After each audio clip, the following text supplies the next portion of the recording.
사람은 능력이 부족해서 무너지는 것이 아닙니다. 자신의 것을 빼앗긴 순간 감정적으로 반응하고 그 반응을 수습하려 말을 늘리는 순간 무너집니다.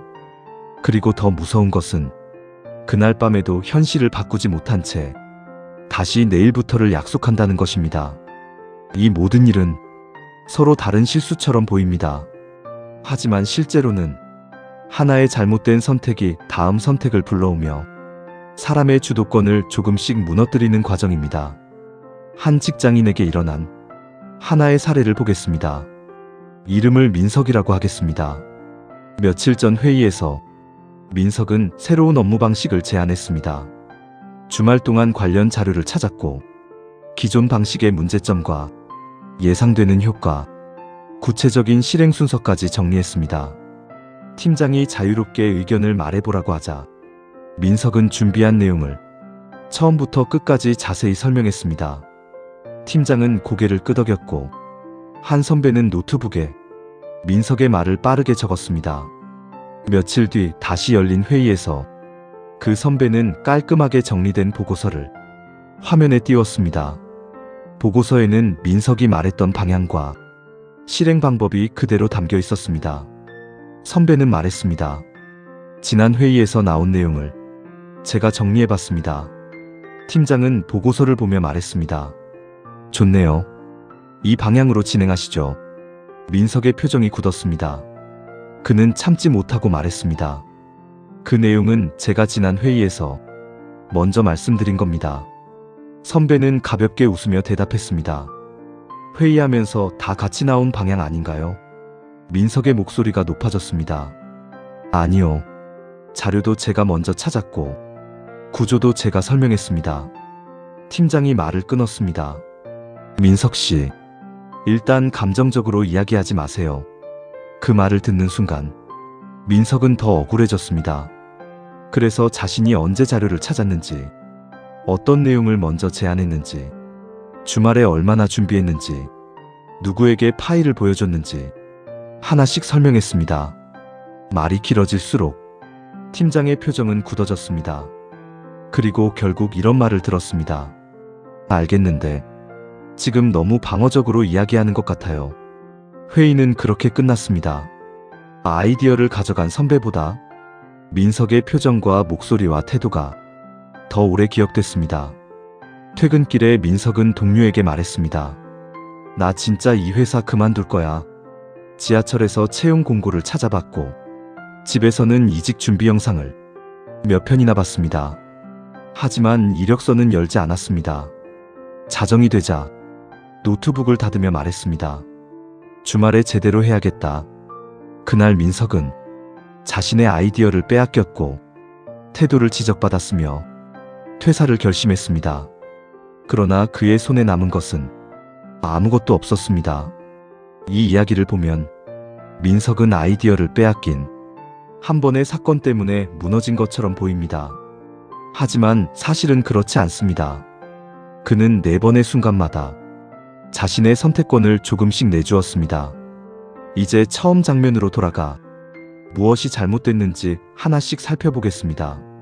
첫 번째 문제는 아이디어를 말한 것이 아닙니다. 기록과 범위 없이 준비한 내용을 거의 모두 펼쳐 보인 것입니다. 민석은 자신이 얼마나 준비했는지 보여주면 사람들이 자신의 가치를 알아줄 것이라고 믿었습니다. 그래서 핵심 방향뿐 아니라 근거와 실행 방식까지 모두 공개했습니다. 하지만 회의실에서 나온 말은 누가 처음 말했는지 쉽게 흐려집니다. 말은 공기 속으로 흩어지지만 문서는 작성자와 날짜를 남깁니다. 민석의 아이디어에는 내용은 있었지만 주인을 증명할 흔적이 부족했습니다. 자신을 드러내는 것과 자신의 가치를 지키는 것은 다릅니다. 능력을 숨기라는 뜻이 아닙니다. 좋은 생각을 혼자 품고 있으라는 말도 아닙니다. 다만 핵심 방향을 공유한 뒤 구체적인 내용은 자신이 작성한 문서로 남겨야 합니다. 회의가 끝난 뒤 짧은 메일이라도 보냈어야 합니다. 오늘 제가 제안한 방향과 검토 내용을 정리해 공유드립니다. 이 한 문장이 생각의 주인을 남깁니다. 사람들은 흔히 자신을 많이 보여줄수록 인정받는다고 생각합니다. 능력을 보여주고 계획을 말하고 내가 얼마나 노력했는지 설명해야 상대가 나를 제대로 알아줄 것이라고 믿습니다. 그러나 모든 정보를 먼저 펼치는 사람은 자신을 증명하기 전에 자신을 잃히게 됩니다. 사람들은 그가 무엇을 원하는지, 어떤 칭찬에 움직이는지, 무엇을 부탁하면 거절하지 못하는지, 어디에서 흔들리는지를 알게 됩니다. 솔직함은 미덕입니다. 그러나 모든 것을 아무에게나 보여주는 솔직함은 자기 방어를 포기하는 일이 될 수 있습니다. 민석이 첫 번째 순간에 잃은 것은 아이디어 하나가 아니었습니다. 무엇을 누구에게 어디까지 보여줄지 결정하는 정보의 주도권이었습니다. 그런데 자신의 몫을 빼앗긴 순간 민석은 기록이 아니라 감정으로 그것을 되찾으려 했습니다. 여기서 두 번째 문제가 시작됩니다. 민석이 화난 것은 당연합니다. 자신이 준비한 내용을 다른 사람이 자신의 성과처럼 발표했습니다. 그 상황에서 아무 감정도 느끼지 않는 것이 오히려 이상할 수 있습니다. 문제는 화가 난 것이 아니라 화가 민석의 표정과 목소리와 타이밍을 대신 선택했다는 것입니다. 그 내용은 제가 먼저 말씀드린 겁니다.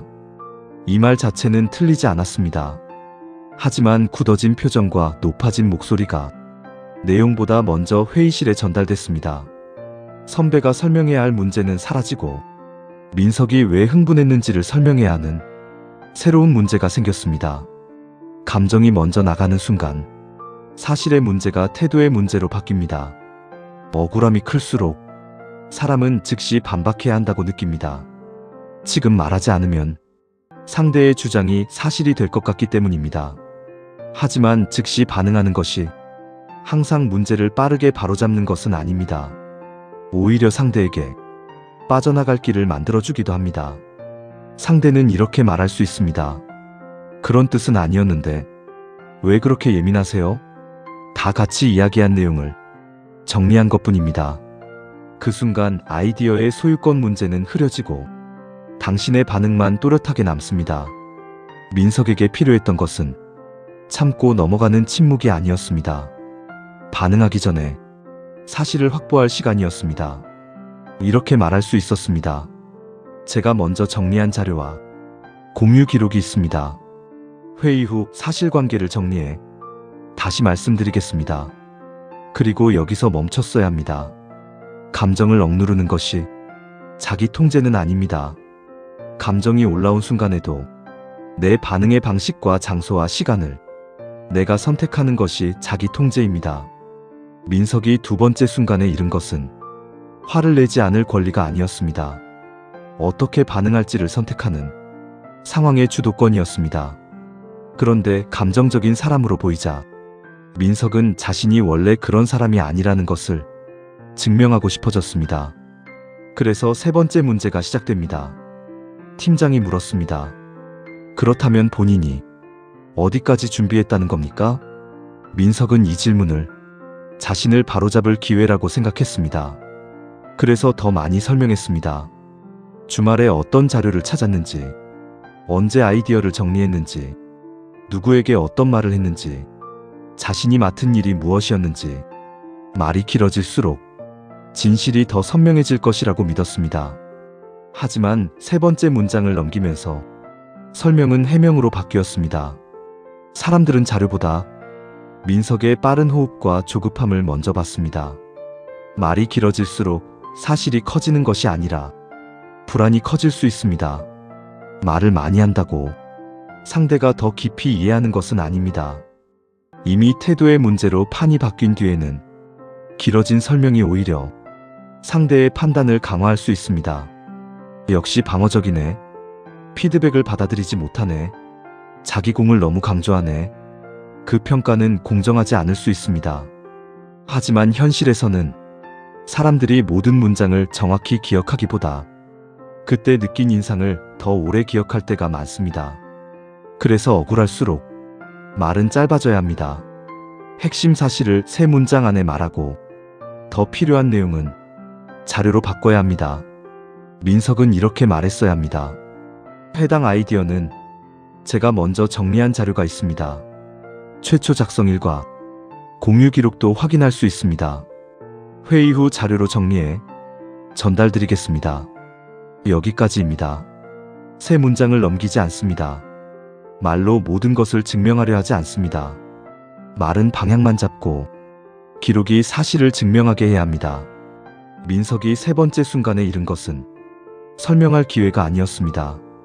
어디에서 말을 멈출지를 결정하는 말의 주도권이었습니다.